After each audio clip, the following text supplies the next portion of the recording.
Oi, gente! Vamos falar sobre dinheiro e vida de imigrante hoje? Esse tema dinheiro ainda é muito tabu, né? E eu sei que tem muita gente que não gosta, não fala sobre isso na internet. E principalmente quando a gente está pensando em imigração, em vida fora do país, quem está se planejando, né, para mudar tem muito interesse em saber números reais, né? Entender direito ali o custo de vida, quantas pessoas ganham, como você consegue se manter, né, nesse país. E eu sinto que muita gente que já tá aqui, já tá mais estabilizado, não compartilha, não fala sobre isso. Eu entendo, porque acho que ninguém é obrigado, né, a abrir essa parte da vida na internet. Mas, como eu sempre trouxe vídeos pra vocês aqui, pra tentar ajudar vocês nesse caminho de imigração também, eu recebo muita mensagem sobre isso, né, pedindo pra eu falar mais sobre como a gente guarda dinheiro, mais ou menos quanto a gente ganha, mais ou menos quanto é o nosso custo de vida aqui. Vocês sempre querem, né, saber esses detalhes, então hoje eu vou trazer essas informações para vocês. Para quem caiu aqui de paraquedas e não me conhece, eu sou a Tuca, eu moro em Vancouver, no Canadá. Desde agosto de 2019, a gente veio para cá já como residentes permanentes pelo Express Entry. Tem muito vídeo aqui no canal sobre esse processo, então se você quiser saber mais sobre isso, olha as playlists aqui do canal, tá tudo organizadinho por tema. Hoje em dia a gente já é cidadão canadense e em 2024, se não me engano, a gente tirou nossa cidadania. A gente tem um filho de 3 anos e pouco que nasceu aqui, é canadense e brasileiro, né? Tem dupla cidadania que nem a gente. E a gente já tá bem estabilizado aqui, né? Também tem vídeo aqui no canal sobre todas as etapas da nossa vida aqui, né? O começo, os primeiros empregos, nosso custo de vida lá no começo, que era bem mais reduzido, né? A gente ganhava pouco, então vivia com pouco, enfim.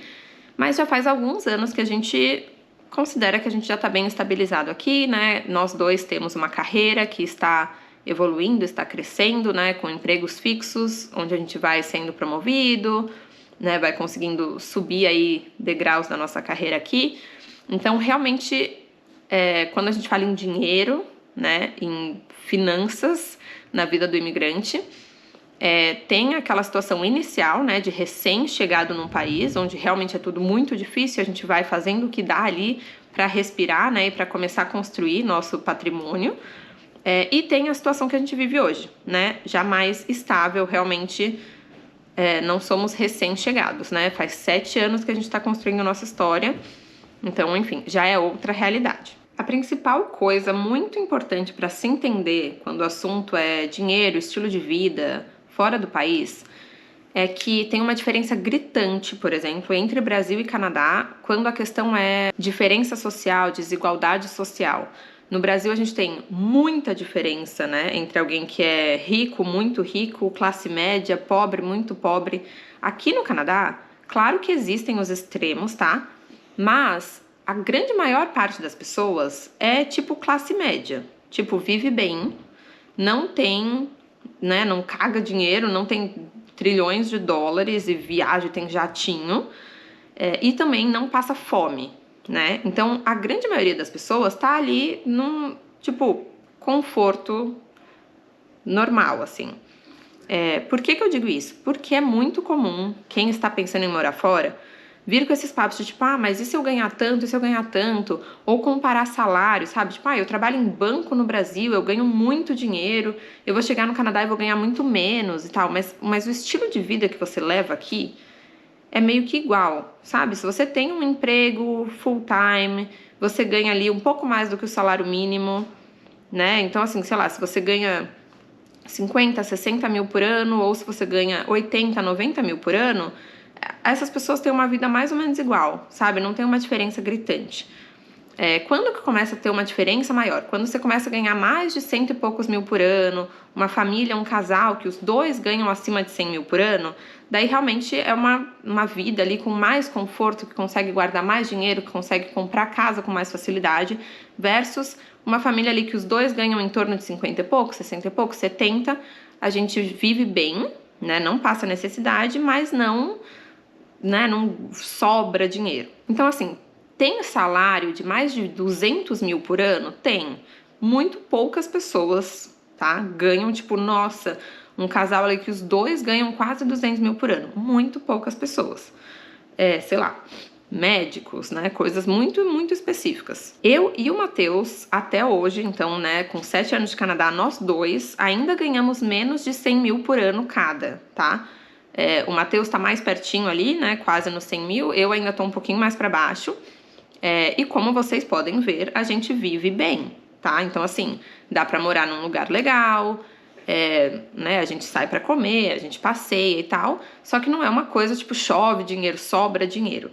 E no nosso caso especificamente, né? Às vezes eu recebo mensagens tipo, mas vocês parecem ter empregos bons, ganhar bem, e vocês ainda não compraram a própria casa, por quê? Eu e o Matheus, a gente tem preferências, né? Assim, prioridades diferentes de muita gente que vem pra cá.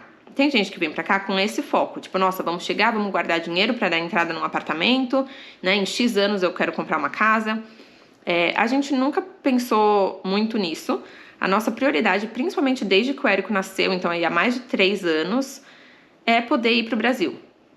Tá? Essa é a nossa prioridade. Conseguir viajar, também não viajar, conhecer o mundo, adoraria, mas a gente guarda dinheiro, principalmente assim, para investir, claro, para ter um pouco de dinheiro investido, mas principalmente para conseguir ir pro Brasil 1 ou 2 vezes por ano, todo ano. E é muito caro fazer isso, tá? Tem muita gente que vive aqui e que quase nunca vai pro Brasil, ou que assim, foi visitar o Brasil 1, 2 vezes. Por quê? Porque eles têm outras prioridades e provavelmente guardam muito mais dinheiro do que a gente consegue guardar. Porque toda vez que a gente quer ir pro Brasil, nos últimos 3 anos, vai lá, 6, 7, 8 mil de passagem, tá? Só em passagem. Então, enfim, pra quem tem essa curiosidade, tipo, nossa, mas assim, né? Por que vocês ainda não compraram uma casa? Vocês estão aí, vocês vivem tendo promoção no trabalho e tal? Por isso, porque por ano, sei lá, no mínimo 15 mil dólares por ano, nos últimos 3 anos, a gente gastou só em passagem pra ir pro Brasil, tá? E mesmo assim a gente consegue ainda guardar dinheiro, investir dinheiro. Por quê? Porque a gente tem um planejamento financeiro. Ainda sobre salários, é muito importante a gente entender que, assim, tem 2 mundos, tá? Quando a gente fala de imigração, de imigrante. Tem a pessoa que vem do Brasil direto com um emprego. Então, né, você aplicou para uma vaga, conseguiu um emprego bom, a empresa te trouxe para cá, pagou seu visto de trabalho e tal, e te trouxe para cá. Na grande maior parte dos casos, essas pessoas que conseguem visto de trabalho pela empresa já são muito boas no que elas fazem. Tem muitos anos de experiência, são sênior, são especialistas e já vêm para cá com um salário muito bom. Então eu conheço pessoas que já vieram do Brasil ganhando mais de 100 mil dólares canadenses. Eu e o Matheus estamos aqui há quase 7 anos e a gente ainda não chegou nesse salário. Que tem gente que já entra no país ganhando, entendeu? Então, para quem chega aqui e começa de baixo, começa do zero, pega um trabalho, vai crescendo devagarzinho e tal, vocês conseguem ver como é uma realidade completamente diferente?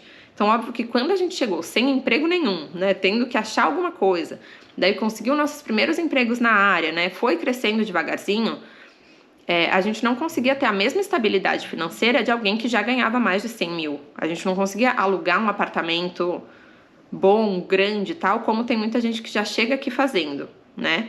E quem já chega ganhando 100 e poucos mil, também tem ali uma escolha, né? Pode ter um custo de vida bem baixo para conseguir guardar bastante dinheiro, ou tem muita gente que já chega ali chutando a porta, entendeu? Alugando, né? Pagando muito caro em aluguel e tal, porque, se eu ganho isso, eu consigo pagar. Tem muita gente que eu conheço que ganha pouco há muito tempo e guarda muito mais do que quem ganha muito. Isso também acontece no Brasil. Risos, que eu tive que parar de gravar para começar a trabalhar, depois fiz almoço, esqueci que eu tava gravando esse vídeo. Talvez não alinhe muito o raciocínio. Mas vamos lá, dado todos esses adendos, né, toda essa introdução do vídeo, eu queria compartilhar com vocês o que a gente faz para cuidar do nosso dinheiro aqui. Eu vou fazer o vídeo atualizado de custo de vida. Eu falei pra vocês, a gente viajou em dezembro e janeiro, então eu tava esperando passar um mês inteiro, né, de fevereiro, de vida normal por aqui, pra eu conseguir checar todos os nossos gastos e trazer isso pra vocês. Então em março eu trago esse vídeo. Mas eu vou compartilhar 5 coisas que a gente fez e faz pra cuidar do nosso dinheiro aqui, pra se organizar financeiramente. O principal de tudo, quando o assunto é dinheiro, é primeiro você guardar e depois você gastar. Desde que eu e o Matheus casamos, a gente sentou, né, pra conversar, enfim, pra se organizar na nossa vida, principalmente desde que a gente chegou aqui no Canadá, e a gente deixou isso muito claro na nossa cabeça. Claro que você tem que ajustar o que eu vou falar, né, pra sua realidade, Cada um vai conseguir guardar uma quantia, né, específica, dependendo do quanto você ganha e do quanto a sua vida custa. Mas pra gente sempre ficou muito claro que se a gente fosse só vivendo, gastando, vivendo, e daí no fim do mês a gente olhasse quanto sobrou e botasse num investimento, por exemplo, a gente sabia que assim a vida vai atropelando a gente, né? Você sai, você vai gastando, você nem vê o que você está fazendo e acaba que não sobra para investir, que é o que a grande maior parte das pessoas fala. Então, o que a gente fez? Primeira estratégia que eu considero assim essencial para qualquer pessoa adulta fazer na vida. Monte uma planilha de gastos, de quanto custa a sua vida. Essa planilha é a base que eu uso para fazer, né, os meus vídeos de custo de vida aqui. E basicamente você precisa ter em algum lugar listado lá todos os seus gastos fixos. Então, quanto você gasta de aluguel, seguro de carro, conta de celular, enfim, todos os gastos fixos. E você tem que ter os seus gastos variáveis anotados também. A gente não faz isso todo mês, eu não fico olhando, checando isso todo santo mês. Tem gente que faz, né, que é muito mais organizada do que a gente. Mas o que eu faço é de vez em quando, a cada X meses, realmente sentar, pegar meu cartão de crédito, atualizar essa planilha com tudo que a gente gastou. Daí eu costumo fazer 3 meses, né, quando é realmente para entender quanto que a gente tá gastando, quanto que a nossa vida tá. Eu pego ali 3 meses, listo tudo.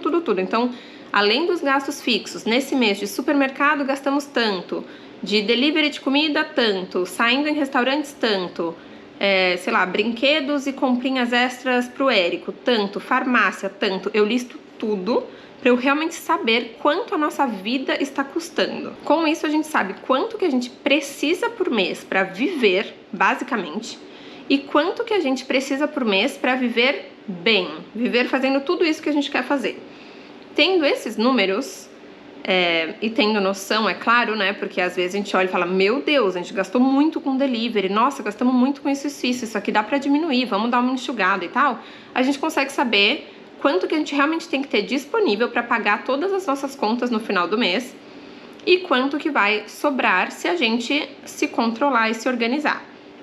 Tendo feito isso, eu e o Matheus juntos, olhando ali quanto que a gente ganha de salário e quanto que é o nosso custo de vida, chegamos numa conta que a gente resolveu fazer assim na nossa casa, né? Cada casal, cada família faz de um jeito, mas a gente decidiu que com 80% do nosso salário, a gente conseguia viver super bem, pagar as nossas contas, pagar esses extras, ter dinheiro aí para esses gastos do dia a dia, e que 20% do nosso salário a gente ia guardar e investir. E isso acontece no momento que a gente recebe o salário, não no final do mês, dependendo de quanto sobrou. Então aqui em casa o que a gente faz? Caiu o salário na conta, 80% a gente põe direto na nossa conta conjunta, que é aonde a gente, né, gasta e usa para pagar cartão de crédito, etc. E 20% vai direto para nossa conta de savings e para os nossos investimentos. E daí cada um investe como quer, né? Isso é feito na hora que cai o salário. Gente, essa é a maior diferença. Claro que, como eu disse, tem que ajustar a sua realidade. Pode ser que você consiga guardar 5% do quanto você ganha, 2% de quanto você ganha, $100 por mês, que seja. Mas tem que guardar na hora que você recebe e não esperar acabar o mês e ver se sobrou alguma coisa, porque senão não vai sobrar. Ou vai ter mês que vai sobrar, daí do nada, esse mês não, vou me permitir aqui, vou gastar não sei o que. Quando você vê, 4 meses do ano você guardou e investiu ao invés de todo mês. Então isso pra mim, assim, virou essa chavinha, é a coisa mais importante a se fazer e a minha maior dica que eu posso dar quanto a esse assunto, principalmente pra quem é imigrante e precisa criar aí uma reserva de emergência, precisa ter dinheiro guardado caso coisas aconteçam quando a gente tá aqui longe, sozinho, né? Enfim. Terceira dica, assim, em geral. 100% de tudo que a gente consegue, a gente coloca em débito automático no nosso cartão de crédito. Então, na verdade, a gente coloca no cartão de crédito e não em débito automático. Por quê? Porque aqui no Canadá, quanto mais você gasta no seu cartão de crédito, desde que você não exceda seu limite, desde que você sempre pague, né, na data certa, mais você melhora o seu credit score, que é algo super importante aqui para qualquer coisa que você quiser fazer, né? Vai financiar um carro, vai financiar uma casa, enfim, seu credit score tem que ser bom. Então isso foi uma coisa que a gente fez, a gente pegou todas as contas que davam, tipo conta de celular, internet, Netflix, etc, tudo que dá, incluindo algumas contas de casa, né? Dá para fazer isso com conta de casa, dá para fazer isso com o financiamento do carro, a gente colocou tudo automático no cartão de crédito, tudo que a gente conseguiu. Isso ajuda o nosso credit score E ajuda a gente a também não esquecer de pagar uma conta, sabe? Enfim, acabar, né, devendo alguma coisa ali sem querer, porque a gente, meu Deus, esqueci de pagar esse mês. Não, tá tudo automático no cartão de crédito. O que não está automático no cartão de crédito tá automático na conta. Então, de novo, é só prestar atenção, né? Às vezes, mudei dinheiro de uma conta para outra, entra no negativo porque caiu um débito automático. Tem que prestar atenção nessas coisas, mas, de novo, é melhor pagar em dia as coisas do que arriscar, esquecer, acumular tal e acabar devendo, o que ia super atrapalhar o nosso credit score. Então, tudo automático, todos os pagamentos possíveis que a gente pode automatizar são automáticos. Uma quarta coisa que a gente tem aqui acho que desde que a gente mudou pra cá e começou a conseguir guardar um pouquinho de dinheiro, é o Wealthsimple. A gente usa o Wealthsimple, que é um aplicativo. Eu vou deixar um link aqui embaixo, aliás, quem quiser baixar o aplicativo, é desses que, tipo, eu convido um amigo e ganho um pouquinho se você abrir uma conta. Então, enfim, é um link afiliado, né? Mas eu vou deixar aqui embaixo quem quiser conhecer. E o Wealthsimple, eu acho maravilhoso.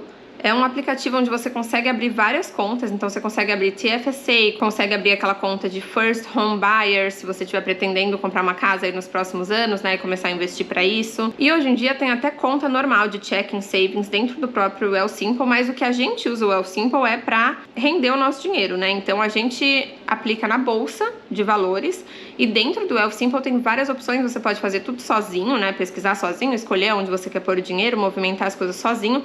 Ou eles têm aquelas contas controladas, né, que daí cobra uma taxinha, mas eles mesmos escolhem ali as melhores ETFs, as melhores não sei o que lá para colocar seu dinheiro para render. Então, é no Wealthsimple que a gente faz todos os nossos investimentos aqui no Canadá e são todos na bolsa de valores. E daí, para essas outras opções, entra a minha quinta dica, que é marque uma conversa tanto no seu banco, né? Então, assim, eu tenho conta no RBC.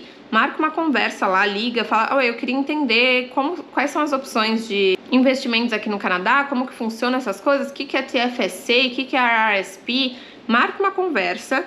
No banco eles vão te explicar certinho como que funcionam essas coisas no Canadá. É totalmente diferente do Brasil, então assim, não custa nada, você não vai pagar por essa conversa, vai lá, marca, é tipo uma aulinha que eles vão te dar. E daí, claro que dentro do banco, eles vão tentar te incentivar, né, a abrir uma TFSA, a abrir um investimento com eles, mas você não precisa fazer isso, você pode só entender ali como funciona e falar, legal, vou pensar, vou ver o que eu faço da minha vida, mas só pra você entender, né, ter esse conhecimento. E tem algumas pessoas aqui que trabalham como Financial Advisor, que você também não precisa pagar nada pra ter aí uma conversa, algumas conversas, na verdade. Tem várias brasileiras que fazem esse serviço, eu vou deixar um contato aqui também, que é uma pessoa que eu fiz essas aulas e me ajudou bastante a entender também, né, como que tudo funciona. Essa pessoa vai te explicar como que funcionam todos esses investimentos, essas contas e tal, e coisas extras também, do tipo seguro de vida, como que funcionam os impostos aqui no Canadá, onde que você pode colocar seu dinheiro para render mais, para você pagar mais ou menos imposto. Então, assim, é muito mais fácil, né, fazer um planejamento financeiro com a ajuda dessas pessoas. Nessas conversas você não paga nada, mas você pode montar um plano junto com eles, né? Então, tipo assim, tá bom, entendi. Então eu quero investir aqui, eu quero abrir um seguro de vida, tal. E daí eles vão te ajudar nisso, né? Vão montar um planozinho pra você e elas ganham se você fechar alguma coisa. Então pode ser que você tenha as conversas e fale, obrigada, agora eu não quero fazer nada, né? Só entendi aqui, mas não quero seguir em frente. Ou pode ser que você fale, nossa, muito obrigada, beleza, então eu quero abrir um seguro de vida e quero colocar meu dinheiro aqui. Daí eles te ajudam, né, fazem essa parte toda pra você e daí eles ganham uma comissão pelas coisas que você acabar fechando. Então é assim que eles ganham dinheiro, né, não sai da gente, não é você que paga esses profissionais. Mas assim, é muito, muito, muito útil, tá? Seguir com elas, né, fazer essas aulinhas, entender as coisas. Então eu vou deixar um dos contatos aqui na descrição do vídeo. Então, basicamente, gente, quanto a dinheiro, vida de imigrante e tal, o principal é você entender qual é a sua realidade, quanto custa a sua vida atual, quanto que você consegue guardar. Guarde, invista, aprenda a investir em coisas que vão valer a pena para você. Aprenda, entenda sobre os impostos aqui, né? Tipo, aonde que é melhor eu colocar meu dinheiro para ganhar mais imposto ou não? Se eu botar meu dinheiro aqui, eu posso mexer nesse dinheiro por X anos, tal? Isso é tudo muito importante. A gente acabou preferindo deixar a maior parte do nosso dinheiro investido na bolsa mesmo. A gente tem também uma reserva de segurança, né? Que tá sempre parada ali para emergências, caso a gente precise. E como eu disse pra gente, pra nossa realidade, né? A gente tá aqui há um pouco mais de 6 anos. nós estamos crescendo nas nossas carreiras, mas a gente não ganha um salário absurdo, a gente ainda está abaixo ali dos 100 mil por ano por pessoa, né? Então a nossa renda familiar é boa, mas não é, nossa, chove dinheiro, por isso que a gente não, né, não comprou casa ainda, não viaja o mundo todo, porque não é assim, gente. A realidade do imigrante não é essa. Essa ideia que a gente tinha antiga de tipo, vou morar fora do Brasil, guardar um monte de dinheiro e voltar. Não é real. Essa ideia não é real, tá? Dá pra você vir morar aqui, criar uma carreira, viver bem, mas isso de assim, nossa, daí encher o bolso de dinheiro e voltar pro Brasil ser rico, isso não existe, tá?